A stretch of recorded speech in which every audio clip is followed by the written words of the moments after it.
Why the perfect response always comes too late. You're not bad at conversations, at least not in the way you think, because the strange thing is, you usually know exactly what you should have said, just not when you need it. The conversation ends, you leave, you get in the car, you step into the shower, you lie down at night, and suddenly, there it is, the perfect response. Sharp, funny, clear, exactly the sentence you wish you had said. And for a moment, it can make you feel ridiculous. Because if you were capable of thinking of that sentence now, why couldn't you think of it then? But here's the part that changes the whole experience. That response may not have existed yet. Not because you were slow, not because you froze, not because you're bad with words, but because the version of you standing in that room was doing something completely different from the version of you replaying it later. In the room, you weren't just thinking, you were performing. You were reading their face, listening to their tone, watching everyone else, trying to decide what was safe to say, trying not to look hurt or defensive or angry or too affected. Your mind wasn't sitting quietly, searching for the best sentence. It was managing a live situation, and that difference matters more than you think. Because some people are incredibly clear thinkers until they feel watched or judged or emotionally exposed. Then their mind becomes crowded. Not empty, crowded. That's important. Because later, when you replay the moment, you may tell yourself, I went blank. But you probably didn't. Your attention was just being used somewhere else. A part of you was managing the room. A part of you was managing yourself. A part of you was predicting what might happen if you said the wrong thing.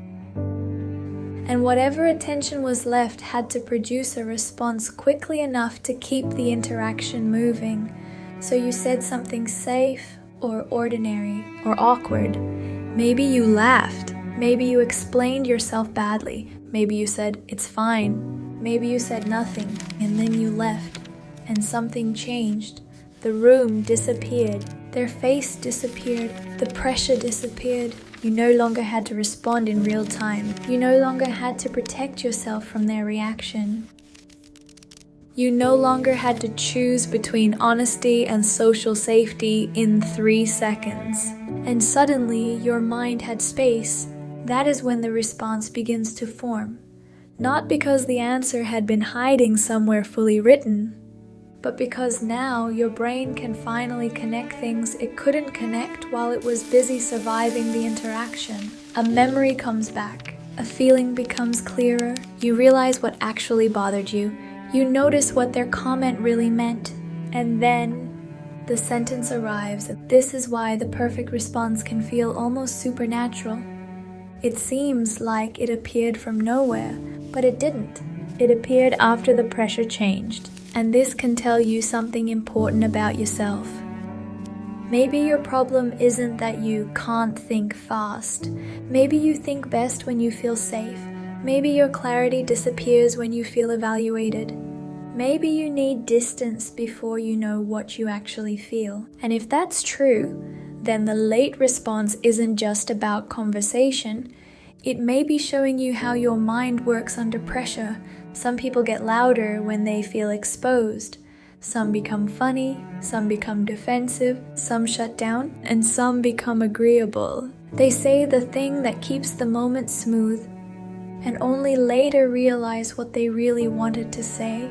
That's why the late response can feel so emotionally charged, because sometimes it isn't just a better sentence. Sometimes it contains the part of you that didn't make it into the room, the boundary you didn't set, the anger you didn't show, the hurt you didn't understand yet, the affection you were too guarded to admit, the clarity you didn't have access to while you were busy monitoring everyone else. And that's where this becomes bigger than a missed comeback, because if you keep having perfect responses after the fact, the question may not be, why am I so slow? The better question may be, what happens to me when I feel pressure? Do you become smaller, safer, more agreeable, more careful? Do you stop saying what you actually mean? That's a much more useful question. Because once you see the pattern, the late response stops being evidence that you failed. It becomes information. It tells you what your mind was trying to say after the pressure was gone. And sometimes that information is still useful. You can go back. You can say, I've been thinking about what you said. I don't think I explained myself clearly. There's something I wish I had said. Not every conversation needs a perfect response in real time.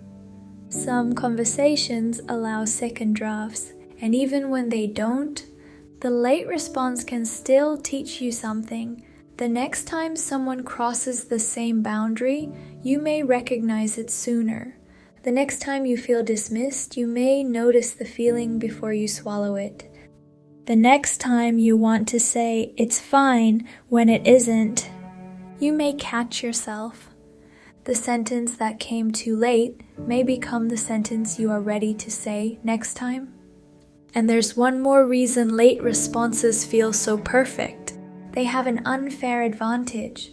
They already know how the whole conversation went. They know what the other person said, how they reacted, how you responded. They get unlimited editing time. And most importantly, they never have to survive reality. Nobody interrupts the imagined comeback. Nobody misunderstands it. Nobody replies with something unexpected. Inside your head, the line lands perfectly. The room goes quiet. Everyone finally understands you. Of course it feels flawless. The imagined version controls both sides. That's why it's unfair to compare the response you gave in the moment to the one you created later with complete information, no pressure, and unlimited revisions.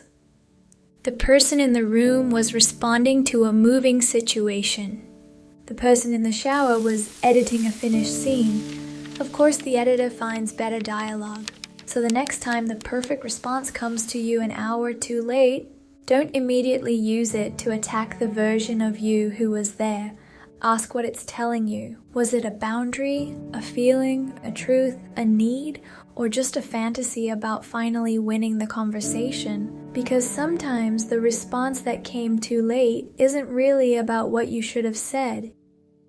It's about what you didn't understand about yourself until the pressure was gone. And maybe that's why it arrived when it did. Not too late to matter, just too late for that version of the moment, but maybe right on time for the next one. What do you still wish you had said? And if MindShift keeps explaining the strange things you do without noticing, subscribe for more MindShift.